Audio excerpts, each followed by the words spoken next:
Hello my friends, I'm Miller from WhatCulture here, and of course straight away, if you haven't watched SmackDown Ups and Downs, you're like, what the hell is going on here? So I'm just going to tell you because that's what human beings do. This weekend I'm out in San Antonio, Texas, wrestling for Mission Pro Wrestling, which is indeed the wrestling promotion owned by Thunder Rosa, and because she's a very nice person, she invited me into her abode to stay for a few days, hence why there are Thunder Rosa things everywhere. But look, we do multiple ups and downs every single week.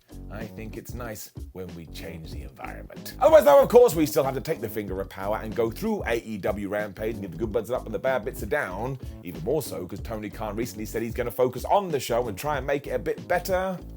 So let's find out if he was successful, or let's find out if he wasn't.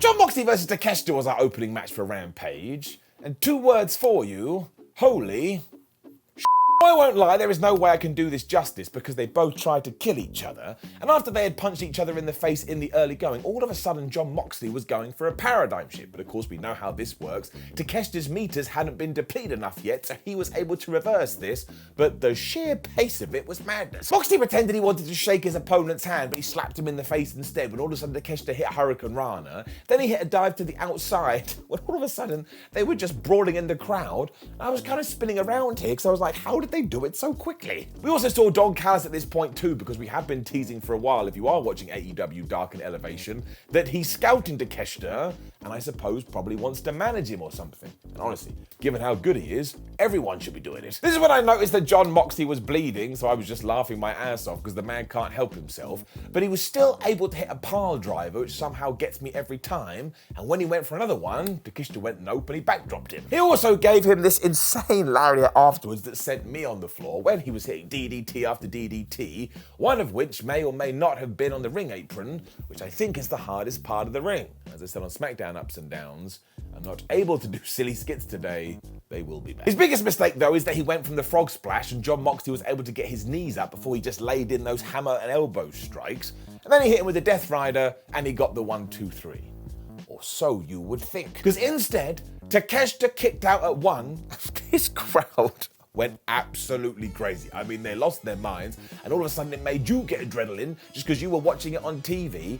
And it was so good that when Jon started to punch Takeshita right in the teeth, everybody started to boo because they'd all gone behind the other guy. Sadly though, this was the beginning of the end because Moxley realized, oh man, I'm in trouble here, and he locked in the bulldog choke. But again, the fans are all chanting, don't give up, please don't give up. And fair play to Takeshita, he didn't do this, but if you can't breathe, you're gonna die, and your body shuts down. That's what happened. The referee had to call it, but this is getting it up. If you don't plan to watch this, holy crap, you need to change your mind. And this is the type of stuff we need on Rampage. You do this every single week, and I tell you, those ratings are going to go back up. There was even more to this too, because we got working on some narratives as well, because out came Hangman Adam Page. And he told us that Doc Sampson hasn't actually cleared him because he's got a problem with his brain, but he didn't give a flub about that, and he started to fight with Jon Moxley, who at one point grabbed him, threw him into Barry Barricade. And this was really bad because we started playing up to the fact that Hangman has suffered from concussions and maybe he's not 100%, when the Blackpool Combat Club are out there to get rid of their guy and say, man, we need to calm things down. But this just gives you a reason to tune into Dynamite. And if Dynamite now gives you a reason to tune into Rampage, then you've got this wonderful momentum, look at my dance, that everybody is always going to enjoy. So I am going to give this an up. Sometimes it really can be that simple, and I tell you, if you felt sympathetic for Hangman Adam Page before, that's about to quadruple. We then got another great video from Powerhouse Will Hobbs, and that dude is totally ready to smash it, so I can't wait until he's back on TV. When Stokely Hathaway insinuated that when Lee Moriarty lost to Hook a few weeks ago, maybe there was some cheating going on. So once again, we are sprinkling those seeds. See, it really is this easy. It may not be the greatest thing in the world, but I want to know what's going to happen. Shida versus the Bunny for the Regina DeWave Championship and the #1 contendership for the AEW Women's Championship was after this.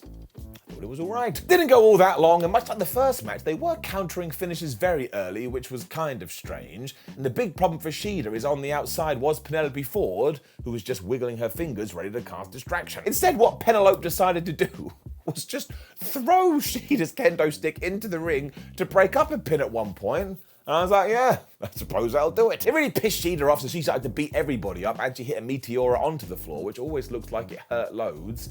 And then, yeah, she kind of got back in the ring, she hit the Michinoku driver, she hit a big kick, and she got the 1-2-3 when, of course, Jamie Hayter came out and just looked her right in the face, because that's what you do when a new food is born in wrestling. While I have skipped across this again, it was only around about 6 minutes, but it did the job. It once again set up something for Dynamite, and I'm really enjoying this crossing of the streams. The Ghostbusters were wrong, up. And then, yep, here came Big Bill. Now this has created a furore online because everybody's like, you can't call a wrestler Big Bill, that's absolutely ridiculous. And of course this is W. Morrissey, but let's look at it this way. His name is William. When you break that down into smaller things, sometimes people will call you Bill, and he's really, really tall, and he's really, really big, so why not call him Big Bill? So I, for one, would like to welcome Big Bill and say congratulations on being a professional wrestler. And given that he and Lee Moriarty of the firm were taking on two random dudes, they absolutely killed them. It was Clayton, Bloodstone, and Izzy James, and James got chokeslammed by Big Bill at the end so he could get the 1-2-3. But I think we should keep an eye on Double B because he looked really good here. Like, he was so far removed from the big Cass we knew from years and years ago. I think AEW may have something with this chap, especially because he is just so damn tall or big. I'm very intrigued. Giving it up. FTR then accepted the Briscoes challenge for Battle of the Belts later, which is pretty good because imagine they had said no, what the hell would we done? When Eddie Kingston and Ortiz also said they want to take on the House of Black. I don't know, man. I don't think that's a good idea. We also threw in that Jeff Cobb is going to have a match on the pre-show for Battle of the Belts. I don't know what is going on. When we got to our main event, and these surprises kept on coming. I was like, I don't understand where we are anymore. Because Kip Sabian had told Orange Cassidy that he was going to find an opponent for him when it came to Friday night and when it came to Rampage. And of all the people, it was Trent Seven. A fellow Brit and a friend of Kip Sabian's, I'm going to assume. All you need to know is this. At one point, Orange Cassidy was doing his hands in the pocket gimmick, and Seven just wanted to play with his moustache instead. I looked off into the stars and I said to myself, goofy wrestling for life. I love it. This nonsense then continued for a while before these two schmoes decided they would drop it and start wrestling. This was my face, like, wrestling. Who wants that? It was pretty good though, as Orange ruined his hand when he accidentally smacked into Rita the ring post. And because Penelope Ford was back out here with her man and he got sick of her, he kinda chased her away.